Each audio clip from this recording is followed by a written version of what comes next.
head in Sirsasana, and I don't like blankets very much because you slide on them. So with these mats, I think it's just folded into two, and then I'll bring my hands a little away from the wall. Now let me just talk about the hands so we get this straight. So come close and come watch.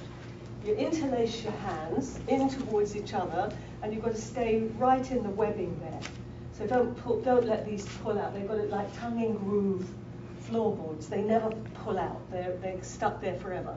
So that's how your hands have got to be. And the thumbs can be crossed, and some people like to do that. I just keep them soft. Don't stick them up like that. Imagine that your hand is a curved wall. So a wall by its nature is not usually leaning in one direction unless there's something wrong with the wall. It's usually an upright thing, but our wall is just built in a curve, okay? So, and then inside that curved wall, there's a ball inside that curved wall, and that's your head. So when you put a wall inside a curved wall, the ball doesn't necessarily touch. A ball is a circle, so it won't be touching this curved wall everywhere. It'll be touching at certain points, but the bottom of it will be a little away from the edge. Does everyone understand that? I can draw it if my words are not. So you don't put your head into that. You want to put your head into that.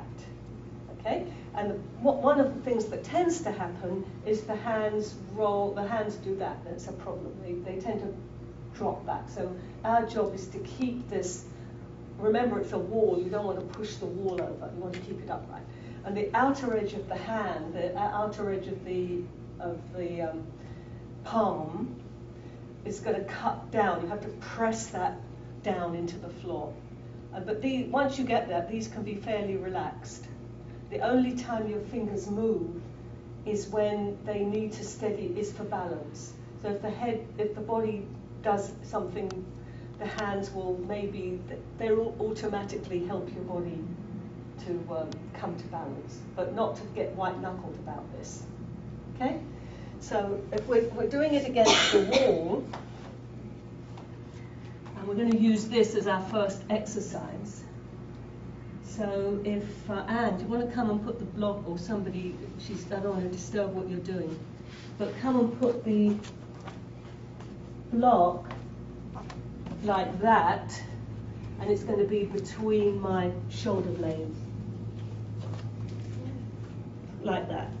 That's it. So this is reminiscent of some of the things we've already done. It's a pity you're going to be you're not going to be on a mat with your feet, but that's okay. It could come down a tiny bit. That's it. That's better. So we're all going to do that and lift up, and remember those down dogs we just did, where you were lifting, so that when you come up into in a minute, when you come up into your headstand, so I'll take that out again, you won't be tempted, now I'm going to come to the wall, you won't be tempted to do this. You've got to come off the wall and lift to come up. You see what I'm saying?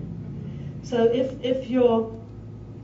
when you pull up and lift, when we take that block out, you're not going to be coming up with your back round, because that's dangerous, that's not good for your back. You've got to learn to lift up, and then it'll be one leg at a time. If you're against the wall, it's one leg at a time. If you're in the middle of the room, you can do something else.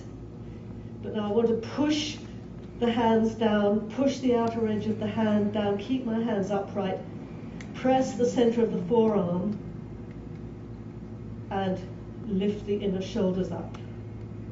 Draw those shoulders do not want to come down here, because you don't want all that crunching in your neck. Lift your shoulder blades up away from the floor, and you're on your head. You're balancing on your head, so your head goes down into the floor. You will feel weight. It'll make your neck very strong. Okay, so if